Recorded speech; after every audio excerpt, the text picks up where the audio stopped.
great people, the great beyond, and thank you for joining me today. And I wanted to just waffle on about something that is a little bit more personal to me and something that in recent times has been disappointing me for the sake of all of humanity. And that is the way that we have kind of rapidly gone back towards the way we were before the pandemic.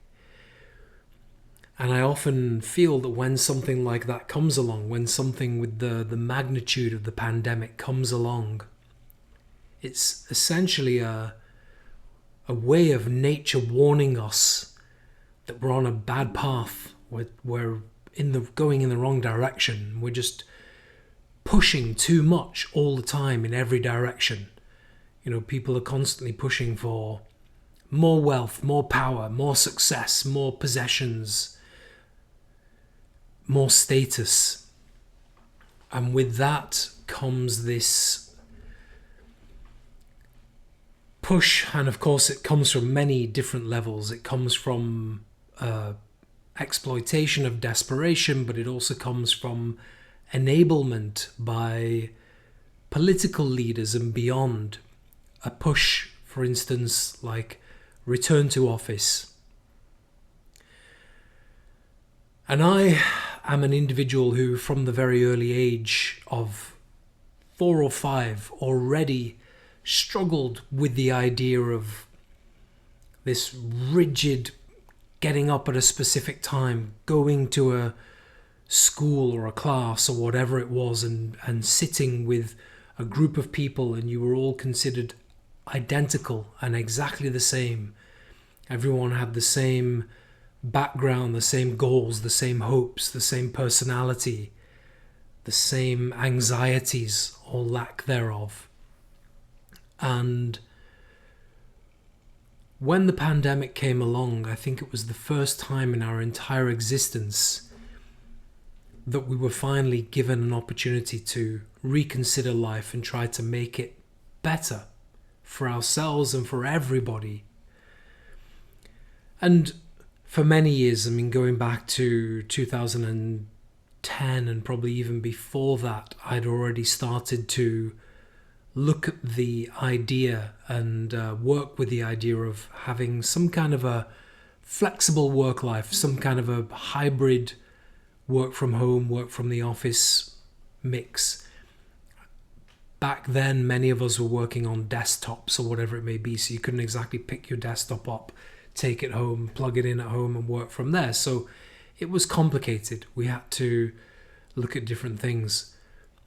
When the pandemic arrived, it essentially pushed all companies to adapt to allow their workforce to work from home. And of course, like anything in life, people took advantage of it. Some people decided to just sell their house and move to another state or another part of the world without even informing their company or their leadership or their HR, whatever it may be. That's a little bit extreme. Some people sat at home and didn't do any work. A lot of people were suffering with depression and anxiety and fears. Was this the end of the world? Would their family survive? Would humanity survive? What would happen to supplies? Would we be able to obtain food and so on? So when we came out of that fear and we started to work in this remote, distanced, socially distanced environment, some people thrived, some people took advantage and did nothing. And then a balance started to emerge where people were looking at different conditions, different personalities, what worked best for them, what works best for you, what works best for me. Some kind of a hybrid situation. Some people could be 100% fully remote. Some people want to go 100% back into the office. Some people like a mix. But it was this beautiful situation of discussing and assessing and analyzing data and trying to understand what works best. And productivity started to return and then started to rise. And suddenly, what do you know? People weren't all unengaged. People weren't getting online and complaining about their job every day. And then those who have this need to control everything, and you know, it's always a certain personality type that have this desire and this need to be in control of everything. And as part of that control, one thing that they don't like is people being happy. They don't like people choosing how to live their own lives. They don't like people to have their own work-life balance, their work preference. They don't want people to have their own sexual preference. They don't want you to have your own religious preference or your political preference. They want to control and manage everything that you do. And if you're getting paid, you must suffer. You have to suffer for your money. You don't just get money for being happy. That's why it's called a job, you know? And it's all of this cliched rhetoric that we've heard for generations. And finally, we had the opportunity to say, how do we change this? How do we remain productive as a society, as a whole? But how do we allow people to actually have a measure of flexibility and happiness and joy and live their life with a more autonomous individual need and satisfaction?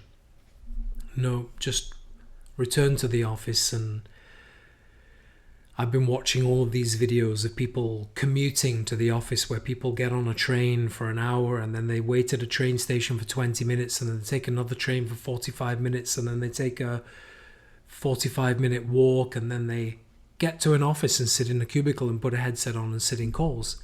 And then they do the same to go home. But hey, you have to be there. Last night I went to pick up something, and I'd requested that it be ready at 7 p.m. and I got a message at about 5:15 p.m. saying it's ready. And I thought, okay, let me go and then I can relax and enjoy my evening doing other things. So I got into my car at around about 5:30 and got out of the apartment building, and it was just, and I live in a relatively quiet place that is quite open with a relatively low population, and I was just stuck in traffic. Not anything comparable to London or Los Angeles, New York, but I was stuck in traffic, and to the point where once or twice it got a little bit stressful.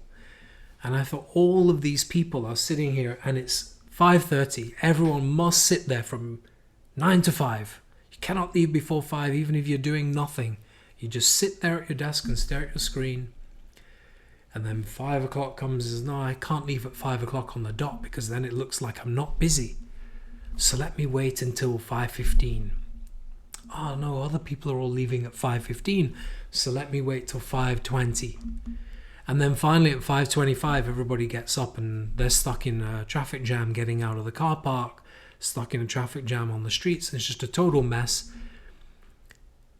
And here we are in 2025 with digital tools that allow us to do everything from everywhere. And yes, I'm very fortunate. I get up, I can walk to my office, and I love the walk.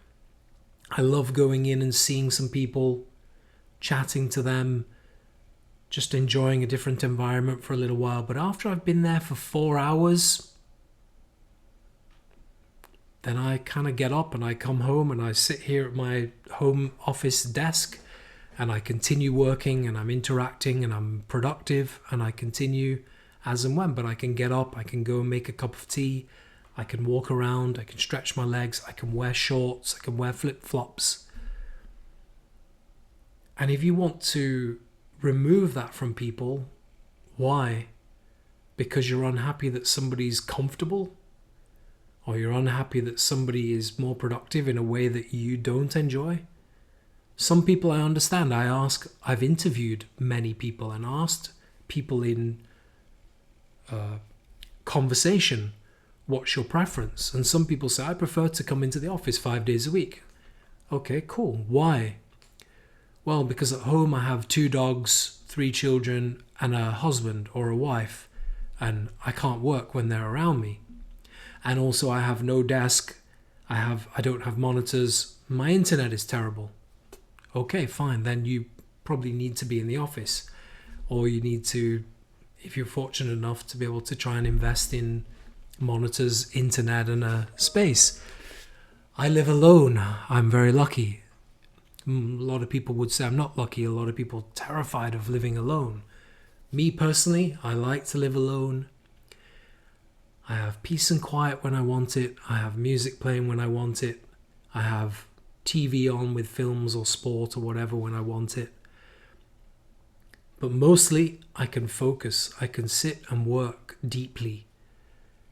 Focus, and I can interact with my team, whether it be in Thailand, India, Sweden, Spain, France, Germany, Israel, UK, USA.